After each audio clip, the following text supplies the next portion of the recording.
Oh, hi! I didn't see you there.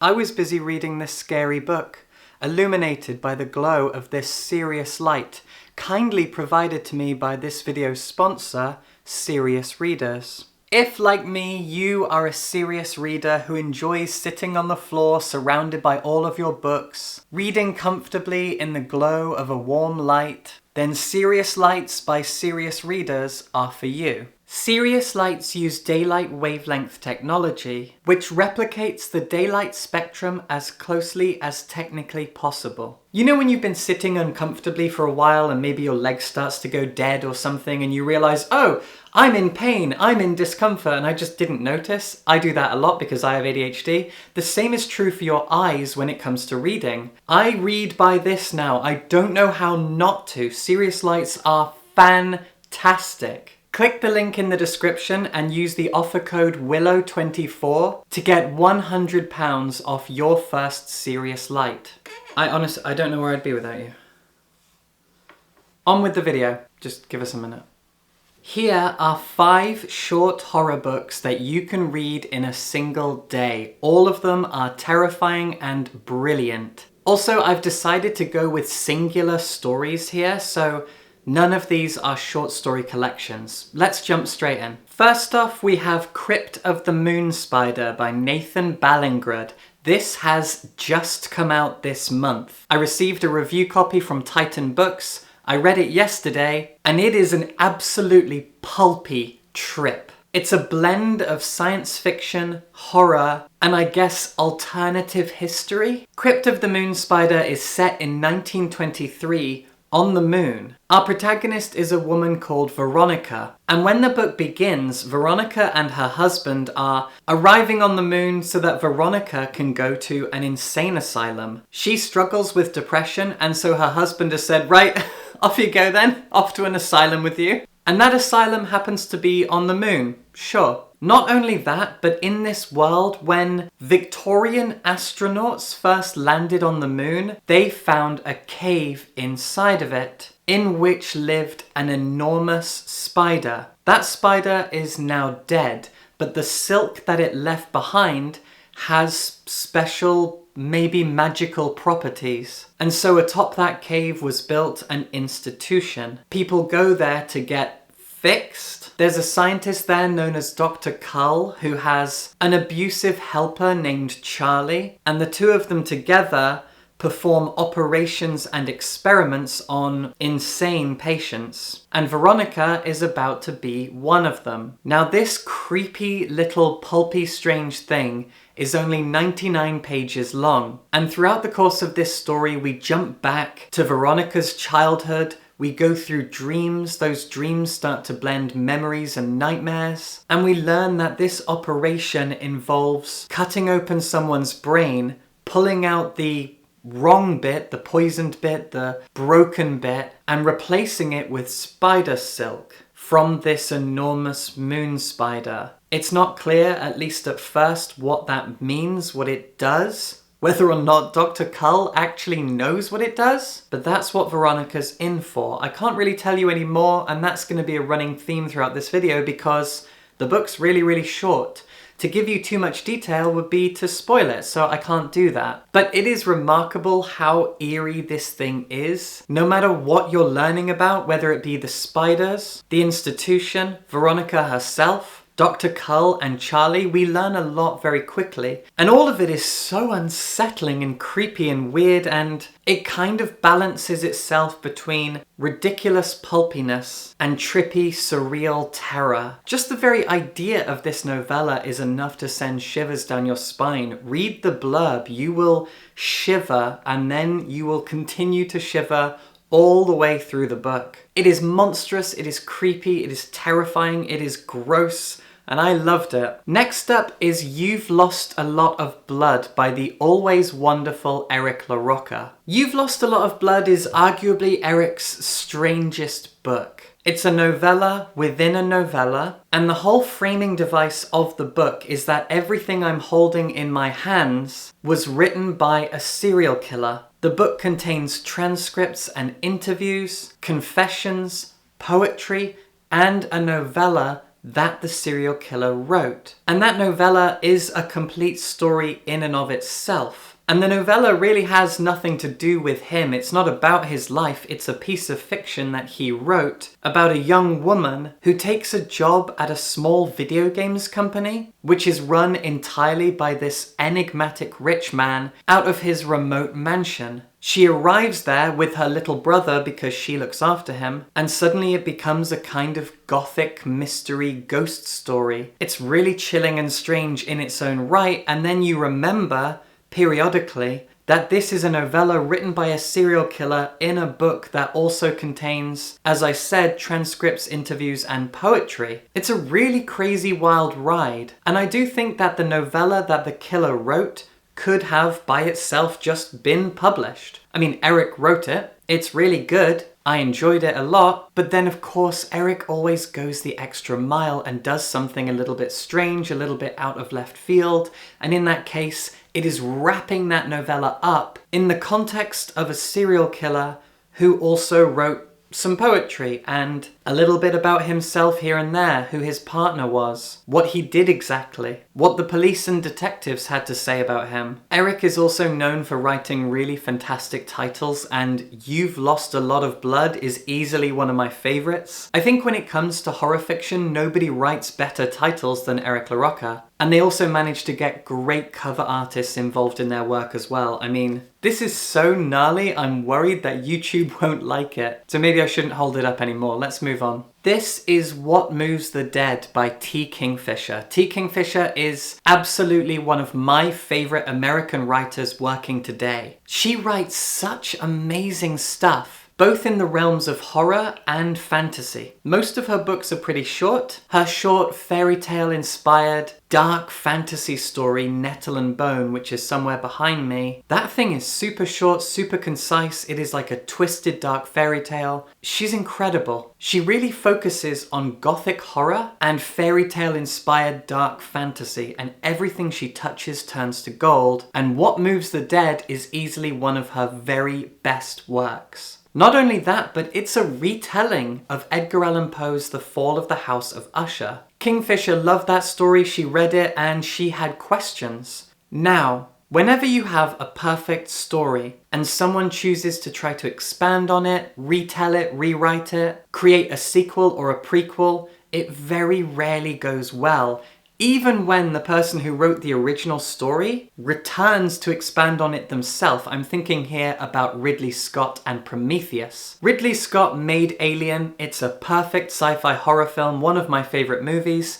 And he decided, yeah, we really need to expand on that. Let's be pretentious and weird and create Prometheus. Why did you do that? Anyway, that is very much not the case here, and yet it always is the case, but that's the amazing thing about T. Kingfisher. She somehow manages to make something daring like this work, something that never ever works. If I was her, I would have looked at this, I would have had the idea and gone, no, this never goes well. And it went well because that's what she does. What Moves the Dead retells and expands on the fall of the House of Usher, which is a perfect story. It looks at the hows and the whys, and it expands on the ending. It also expands on the protagonist who, if I remember rightly, was nameless in the original. Here they are given a name and a non-binary identity, which was really cool. They arrive at the House of Usher and it is falling apart. One of its owners is sick and there are strange mushrooms growing everywhere, and the mushrooms are doing weird stuff. I don't really want to tell you too much, honestly. This is a book that's really full of surprises, especially if you've read the original, but I hadn't read the original for years and years. I jumped into this, I couldn't remember any of the finer details, and I had a blast. I have since gone back and read The Fall of the House of Usher again, and it's amazing how these two things kind of work together. And of course, while I'm here, I've got to recommend Mike Flanagan's The Fall of the House of Usher TV show because that was real good. Like, apart from The Midnight Club, everything he's ever made really is gold, and I would say The Fall of the House of Usher, it's not quite Midnight Mass. I think Midnight Mass is the best thing he ever did, and he talked about how that really came from the heart. But House of Usher is up there with Hill House in second place, joint second, let's say. Then Bly Manor, and then Midnight Club, which I really didn't get along with. I didn't finish that, actually. Anyway, this is real good. This little guy, look how cute. is The Signalman by Charles Dickens. I think I picked this up in Hay-on-Wye. I think I was walking around Hay-on-Wye, going to all the bookshops. If you don't know, Hay-on-Wye is a small town that sits on the border between Wales and England. And it was like the world's first book town. It's just full of bookshops. I actually grew up really close to it and never actually visited Hay until I was like 23, 24. Anyway, I think I was there, I think I was in a bookshop, and this was just sort of sitting on the till. They had a whole bunch of them. Because it's a tiny little guy. Oh my god, this cost £2. Yeah, £2. Tiny little guy. So, The Signalman is a short story by Charles Dickens. I don't know how famous it is, but the reason I picked this up is because I actually studied this at GCSE when I was in like year 10, year 11. My English teacher had a really big effect on me as a reader, and one day he decided to teach us The Signalman. I don't remember the details, but I do remember how much this story screwed me up. This thing is terrifying, absolutely spine-chillingly, blood-turning cold, mouth drying up, not wanting to move, terrifying. I was paralyzed by this thing. Not only that, but I remember he showed us a cheap, like, straight-to-TV film adaptation. That thing was pretty gnarly too. Oh my god. I won't spoil the ending, even though this thing's like 50 pages long, because the ending of The Signalman is so good. It is such a satisfying, clever, complete twist ending. Oh, I love it. So The Signalman tells the story of a man who's gone for a walk, and there's this small kind of little valley with a train track passing through it. And nestled on the hillside of this little valley is a little signal box, and a guy works there as the signalman, changing the train signals and stopping trains if they need to stop. I'm not entirely sure what they do. They make signals and do signals and turn lights on and off and something about trains. And now a guy who's gone for a walk wanders over to this train track. He sees the signal box and he calls, "Hello below there." That's like the famous line of the story. "Hello below there."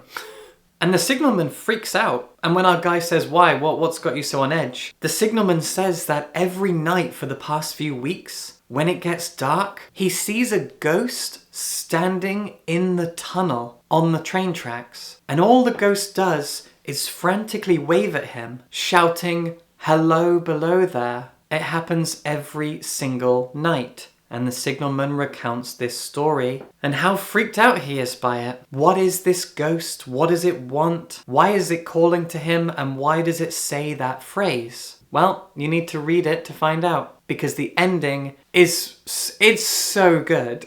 It's such a great ending. I love this thing.